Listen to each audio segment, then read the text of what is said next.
Okay. Welcome to Season 1, Episode 31 of Next Stop Somewhere. We're Jeff and Louise, and today we're exploring Maysville, North Carolina. Our podcast, as always, is not about luxury travel, but real people, real places, and those little discoveries that make each journey unforgettable. And this one is definitely going to be something that we do not forget. Never. So grab your coffee, buckle up, and let's dive in. Okay. So we started this whole thing going from Myrtle Beach to Maysville. It wasn't supposed to be Maysville. It was supposed to be Harbor Point at Sneads Ferry. If I may, I don't like to correct a board certified nurse professional development specialist, but we went from Myrtle Beach to Charleston. Oh, right. And then back up to Maysville. It's about an hour from Wilmington, which probably doesn't mean much either. So we went from Myrtle Beach south to go north. Yep. Okay. So, because as we're going north, the campgrounds aren't open yet. So we're trying to bide our time here.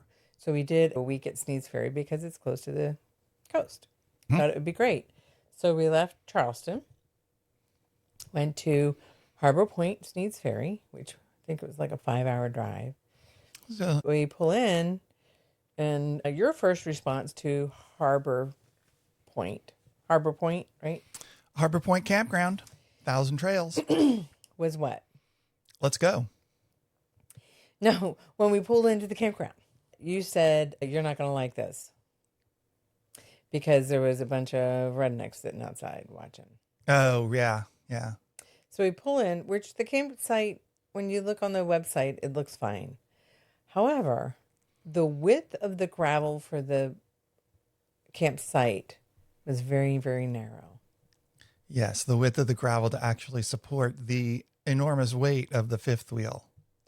Yeah. And then on the ground that wasn't covered with gravel was very soft. Yes. So I backed up. The tree was scraping the roof.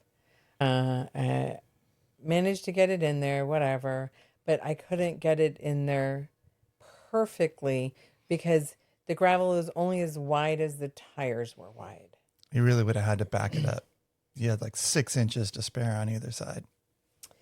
And you put the stuff underneath the tire to lift them up, and they sank in the ground. Yeah.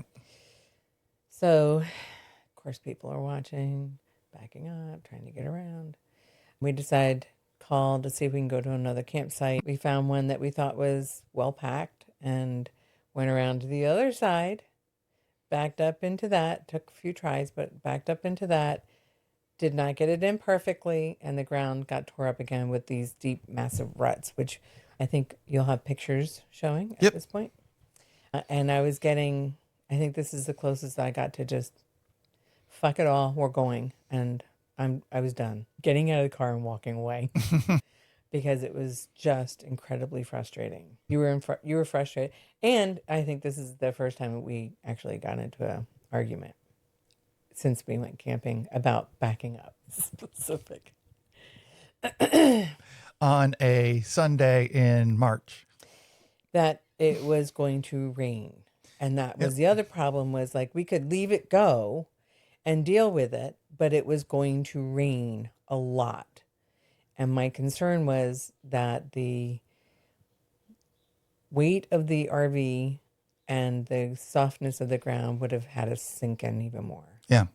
And it would have just been worse.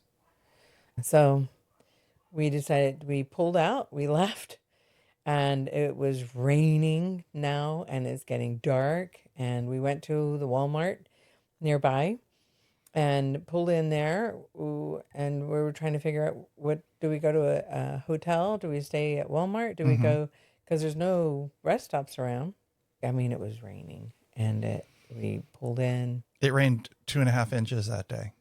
This site had concrete pads. Wide. Long pull through. I pulled through close to the left, which is all the camping side where you have all the service side where you have all the water hookup, the electric hookup, the sewer hookup. So I pulled close to that side, which meant you were working in the dirt, in the wet, Well, like soggy the dirt. pedestal, the electric pedestal was in the dirt, and Yeah, the in the water. rain. Yeah. Anyway, we got it in, got it hooked up, not a problem. I did I have a beer that night? I was just done. Yeah, it was that was difficult Yep. that day, that driving. It rained a lot, but we got it hooked up and everything ready to go, and we were there for a week. Yep.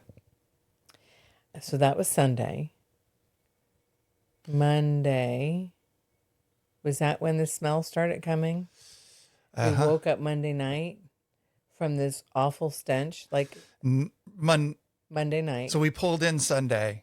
All that was Sunday. And then during the day on Monday, started smelling. and we thought that they were putting down fertilizer next to it, because they might have pig been fertilizer. pig shit fertilizer. Yeah. Yeah. But At no, first I thought it was Theo pooped. All right. But then it didn't go away. And it was so bad. Yeah. And it was Monday night during the night that it actually woke us up. Yeah. I mean, I was under the covers breathing through my t-shirt because Did that help? it was so awful. A little bit, but then, you get like, I don't have any oxygen. Yeah, it was bad. It was bad. It was horrible. Yeah. And so the next day I called and said, is this smell going to continue? Because we'll leave. And she said, oh, it's a water treatment plant nearby. 100 feet nearby. Right on the other side of the fence. That they do something to it once a month, whatever. And this seemed to be a camp where people, I mean, it said it was a resort. What was the name of it called? It was called the Lakes RV and Cabin Resort. See? But a lot of the people that were there would leave during the day to go to work and come back at the end of the workday. So, Yeah. And so we thought, well, we'll try it for a little bit longer. And if it doesn't go away, then we'll leave and go someplace else because it was pretty bad. But you bring up an interesting point. We can just talk about that campground. It was a very nice campground in terms of the sites. They're nice and roomy. There are no trees or anything, and they're planning on expanding, but there was a pool and a pool house, and that was it. There was no activity center. There is no anything else. There's like plans on the map, and you could see. But the question we frequently had is, why the heck would anyone want to come here? Yeah, because there was nothing in that area. No, and it was unlike Sneads Ferry. It wasn't close to the ocean. It wasn't. I mean, it has a lot of potential, but what was the draw to that area? Yeah. There was lakes, but this is North Carolina. Yeah, they had their own private pond, rather, which you could do. I think there's 2 of them where you could do catch and release. That's what they have here. Yeah. Anyway, so then comes Thursday with the tornado warning. Yes. Not our first. Well, no. Yes, our first. That was our first. Yeah, because the last in North Dakota, it was a watch. Yeah. So where do you go when they only have a wooden pool house, which was a bathhouse? And they said, go to the bathhouse. Then at first we're like, whatever. We'll just get sucked into the sky like Dorothy. It was pouring down rain. We got the alerts on our phones. Yeah. And it was like 2:30, and they said that the tornado warning was going to be until about 3 o'clock. So it was, what do we do? There's no place to go. This is not going to stay. We used the excuse that we needed green onions, so let's just go to the grocery store somewhere, because I'd rather get holed up in a grocery store where there is plenty of areas to go to that were safe. So we ran out to the truck, got soaking wet from the time we got out to the truck. And then we sat in the parking lot for 15 minutes. Which one good thing about it was big empty parking lots. So we didn't have to worry about branches falling on us, which there were some trees around in the RV lot. Yeah, it was only about 5 minutes up the road, not even that far. Yeah. And then we went into Piggly Wiggly. Esmond got a t-shirt there. Yes. We got them a up. t-shirt. It was an interesting story that they had some restaurant equipment, like the metal pans, and then like the food plastic pants anyway. Right. So anyway, the campground, it was fine. We came back and everything was fine. There was branches that were down. There was a building nearby that was crushed from the wind or the tornado touchdown I there. think it was just wind. But yeah, that was in the town that we had, where the Walmart was, where we had stopped, where we were planning our next journey. So, Yeah. Anyway, the campground itself, how were the people? Didn't really interact much. No, I went in there once, the next day to check in, and he's like, they're all good. And they were fine, except I now know why they have the rule for no electric golf carts only, because he was booking around in a golf cart, gas powered, that was very loud. And not going to 10 miles an hour. No. And it was one of those places where they pick up your trash. All you have to do is leave a bag at the end, which is handy. nice. But then he's driving up and down like 3 or 4 times, and it was loud. So that was kind of annoying. Yeah. But we really didn't have any interactions with them. We typically don't interact with the people that are there. We just kind of stay to ourselves. There's not really usually any reason to interact with them. So the rating for it? Well, overall, I mean, the park itself, give it a solid 8, except for that stench. No, I'd have to give it a 6 at most. I would not recommend staying there just because of that smell. I mean, maybe it's only once a month, but when? It was pretty much off and on the whole time. It didn't wake us up again, but it was there every now and then. I could smell it during the day. Catch a whiff, yeah. The wind shifted in a certain way, and we were outside. Not where I would want to be. No. A convenience nearby. There was no really attractions. Nearby. No. Big Wiggly. Not to go to. Activities provided by the park. Nothing. Couldn't go to the pool. Yeah, even if it was the middle of summer, there's. The only thing was that I was able to. It was a gated. I had it that Sunday, and I paid for it all online, registered. We get there, and I was like, we don't normally have a gate where we go unless it's 1,000 Trails. But normally when we go someplace, there's no gate. Okay, so now I got to go through my email to try and figure out what's the gate code. Do I have to call somebody for the gate code? And luckily, I could read through the plastic covered paper that they had there that it was in the rain, in the dark. Last 4 digits of your confirmation number. Let me go look for my confirmation number and find, and it worked. Luckily, it worked. At least they had it organized that way. Yeah, it was very good in terms of checking in online, frictionless, as they say. It would have been helpful to make that maybe a little bit more prominent before you get there, but many people have emergencies. For that reason, I give it a 4. That reason and how long the campsite pads were long. Plenty and big, but I gave it a 4. That sounds about right. But so what do we do? Well, we did have lots of fun adventures. What did we do? We had some food. What kind of food? Actually, we didn't have much good food around there, did we? Not there. No, we had a Bruzo's Pizza in Jacksonville. So Jacksonville is the home of Camp Lejeune, which is a big Marine base. So they have a lot of stuff around there, but it was also like half an hour away. So not really super convenient. But one day when we were coming back from somewhere, we stopped through there and went there and got some pizza, which once again, fooled by the reviews, lured in by the reviews. And this one also was voted best pizza in Jacksonville by the readers of whatever local newspaper, something like 8 years in a row. So we're like, okay, how bad could it be? Our best guess is that the cook was new, because it was not good. It was not thin and undercooked. So it was like kind of soggy in the middle, not crispy at all. Not enough sauce. Not Talk enough about pepperoni. the wings. The wings, the quail wings, or Cornish game hen wings. Yeah, they were the tiniest chicken wings we have ever gotten. But they were cooked for the same period of time as a regular sized wing, which meant they were very crunchy and very dry. Flavor was whatever, it was buffalo, hot, whatever. Can I pick on the girl that was behind the counter? When I asked for a box to take it home, she says, "You were in the bathroom." Yeah. Can I get a box? A pizza box? A box for the pizza, or a pizza box? What other box would I have? Like, Yeah. You gave us the wings and we only had pizza. Yeah, a pizza box. There's a couple other things she did which would make me charitably think that she'd never worked. It was probably her first or second day in the restaurant, and maybe her first or second day on planet Earth, because there are some basic sort of common sense things like that she didn't get. We asked for both blue cheese and ranch, right? And the price that they had in their menu was not the price that they were charging, because like everything else, they'd raised their prices. Yeah.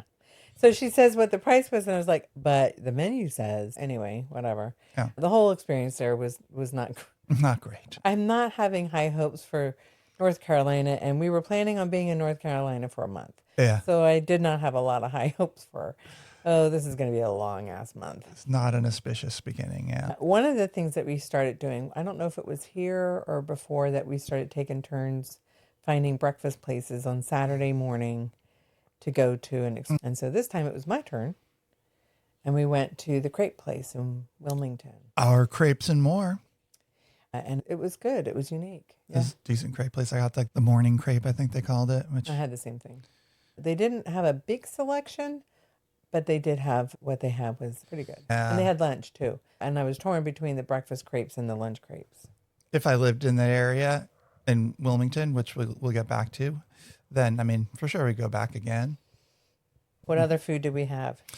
Well, we also, if we count ice cream as food. Yes. Which I certainly Gotta did. get to it. Yep. Killen's Ice Cream and Fudge. Oh my God, that was right in the historic district of Wilmington. It was really good. Super premium ice cream. Super expensive. It was $18 for 2 mediums, which was basically 2 scoops. 4 scoops total. Yeah.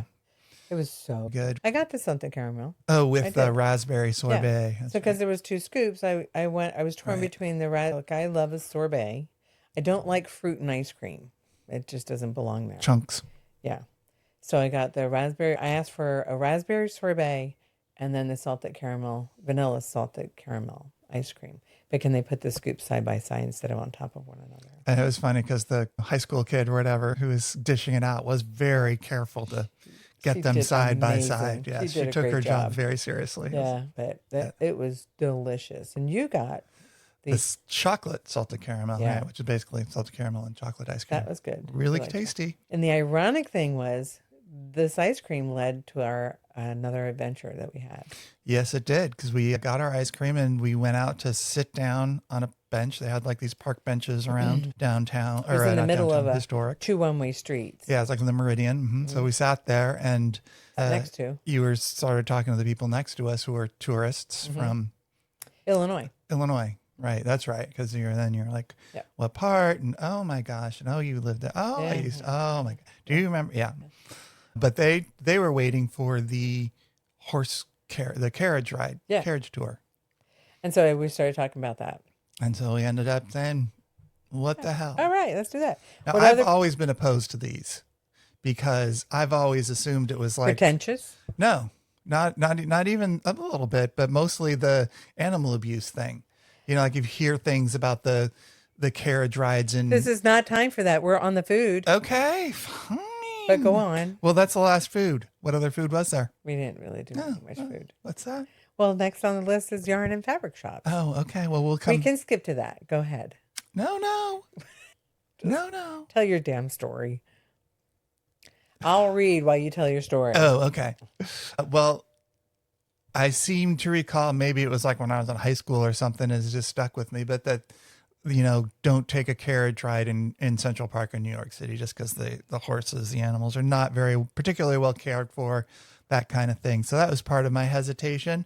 But this turned out not only was it an enjoyable experience, but it's also, they're like basically a horse rescue.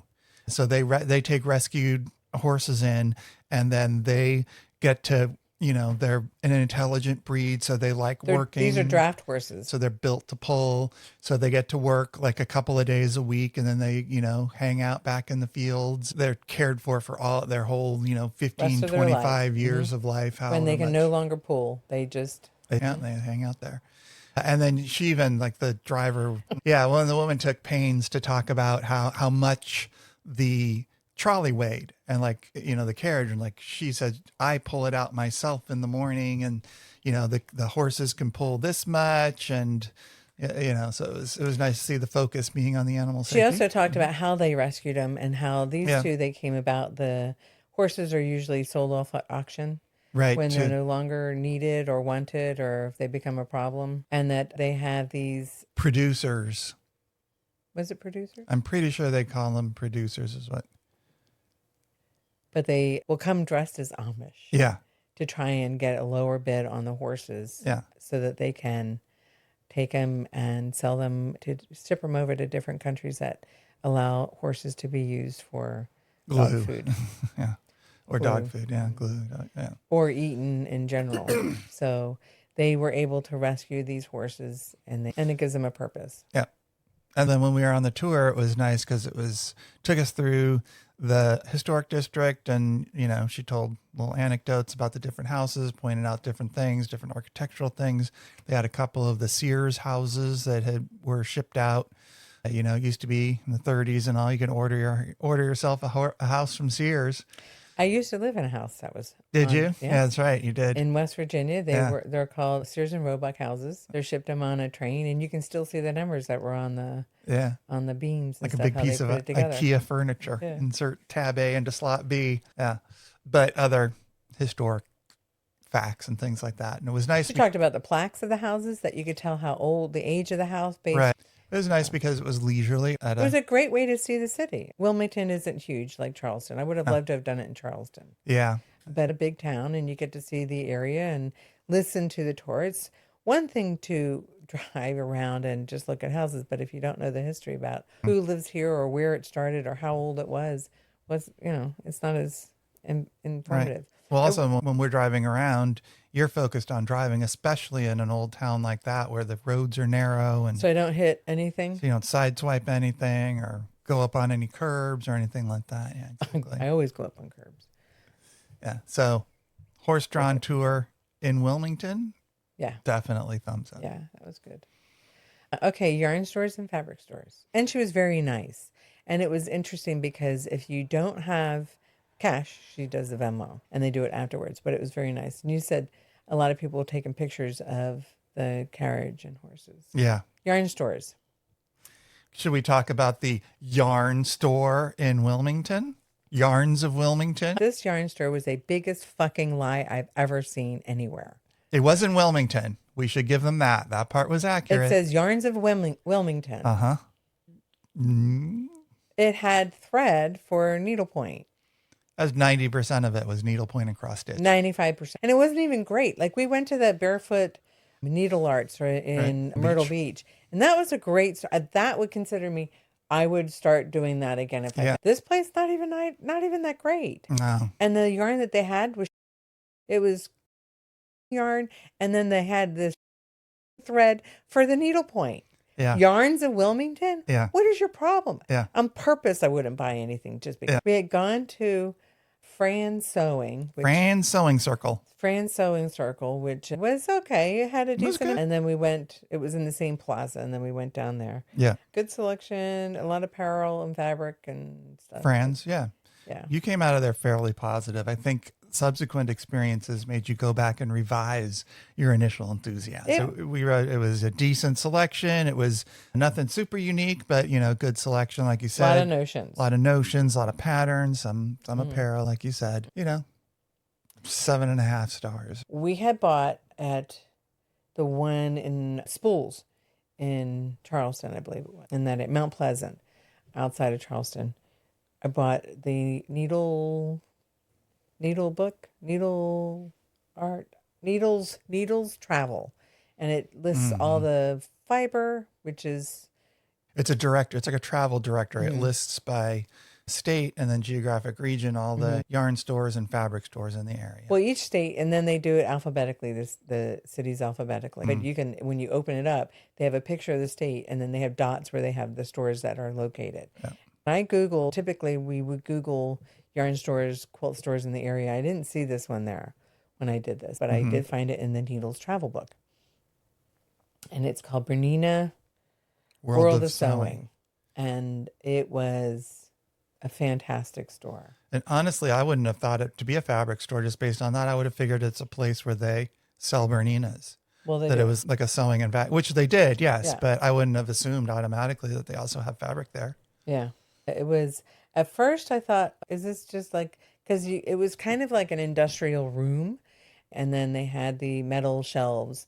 I kind of thought it might just be the industrial stuff, but then walking Yeah. around, the fabric was outstanding. Yep. They had a great selection of And fabric. I ended up walking away Tons of with patterns. a kit for a quilt that I'm about to get started on if I had enough thread Yeah. or had the right color thread. But it's an art quilt.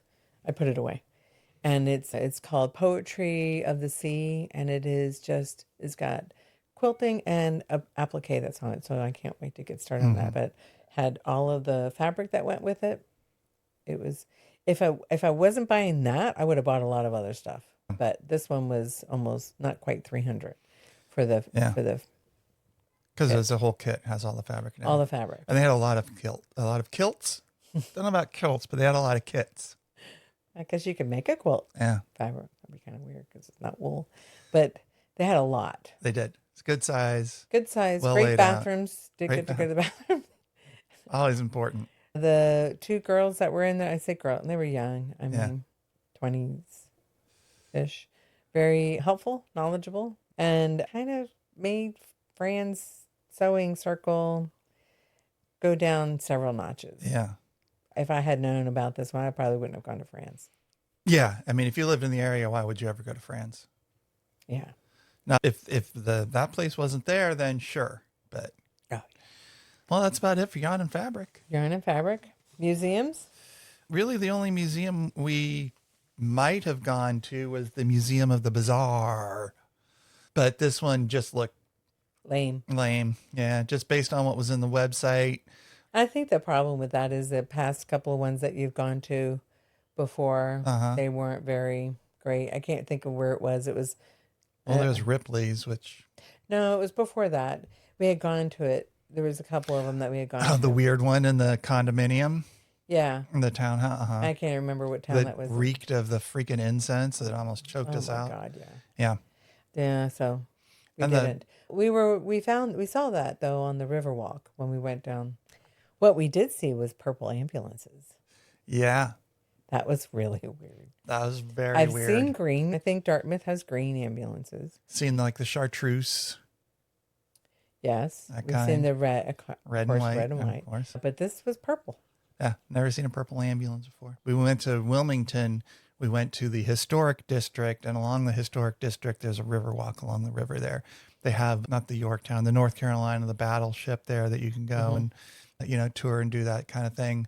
But it's the historic port part of Wilmington. It's a cute little town. And one of the things that essentially there's never any Civil War battle there. I think the tour guide from the carriage house. Unlike Charleston, was shelled by the Union troops and that sort of thing, and other cities down there, suffered during the Civil War.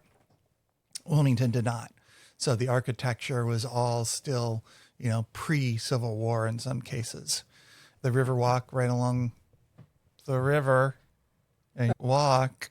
We were going to take a ferry tour, but they sold out. Yeah, that was a bummer too. And the only reason why we were going to do that is because the last time when we were doing the river walk in San Antonio, it was beneficial. I mean, you learn things. So Yeah. while it seems kind of cheesy to do things that are touristy like that, you learn more from that about the area. Yeah. Well, at least gives you an overview Yeah. so you can. I have no regrets from going on the horse-drawn carriage ride. No, But she had her shtick down. she did. I mean, people were coming by, she'd stand up, she'd pass them by, and then she never broke what she was saying as No. she was driving the whole. I don't think she said it once. No, I think it was this whole script. Yeah. And then she ended as we pulled right back into where we parked at. Yeah. And she ended right there. I don't think she took a breath the whole time. I mean, it was just talking. Well, the whole and- thing, how long was it? 45 minutes, half an Maybe. hour? But the only disappointing thing about that, I would say, is that she didn't give opportunities for questions. True. I mean, I guess you could have asked at the end, but who would have remembered? I enjoyed it. I Me would too. highly recommend anybody that goes to, if for some reason you're in Wilmington. Although Wilmington is where Jamie Fraser was and where Brianna, she was raped by Stephen Bonnet. We saw the Stephen Bonnet stuff that was there. Roger caught up with her. I mean, Oh, there's yeah. a whole thing of Outlander is all in Wilmington. I would have loved Yeah. to have seen where it went, but They must not have. Well, yeah. I would have thought something like that would have popped up when we were looking for things to do in Wilmington if there was any sort of actual connect. But I'm sure they didn't film it there. I know. well, so. if you look at where Wilmington is compared to where the Fraser Ridge is supposed to be, that is It's a long ways. hundreds of miles. So I don't understand how they could do that in just a day or two on a carriage horse. But one of the things that the tour guide did talk about is that Wilmington is they film a lot in Wilmington. They film a lot in Wilmington. Anything else that we did? We didn't do a whole lot. It was only a week. There wasn't a whole lot around. It was really only that day that we were able to do anything because of work, etc. And the tornado. Guys, what do we like about the area? Wilmington. I liked Wilmington. I liked Wilmington. Seemed all right.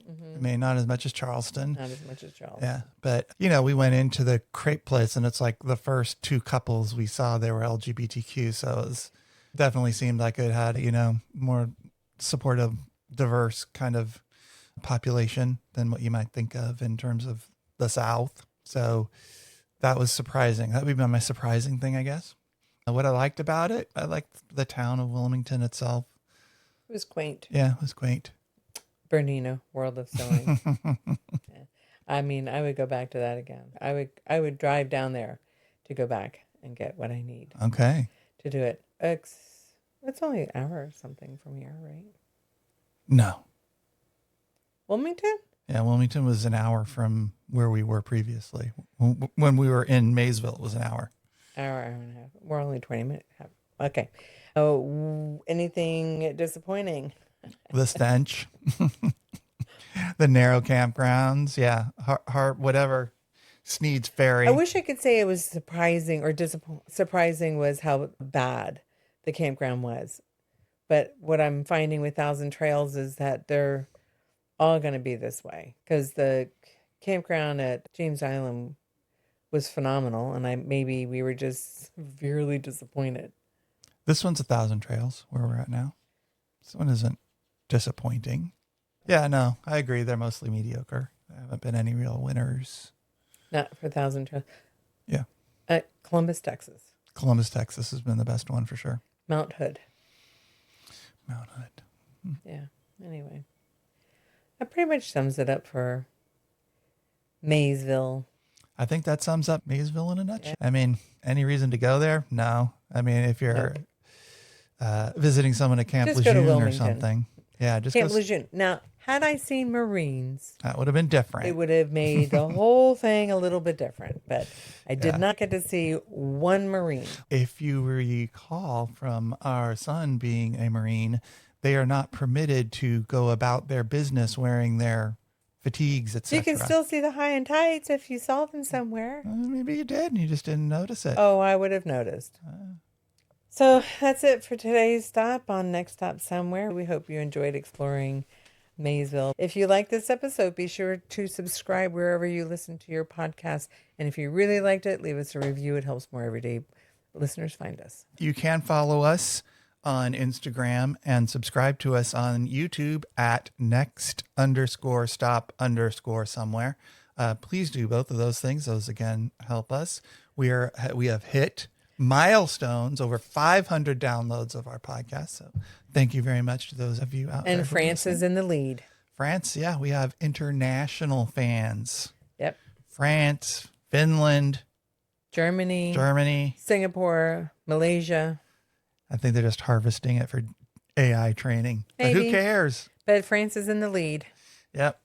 Vive la France. We'll let you know more next time with who's in the lead now. Yeah.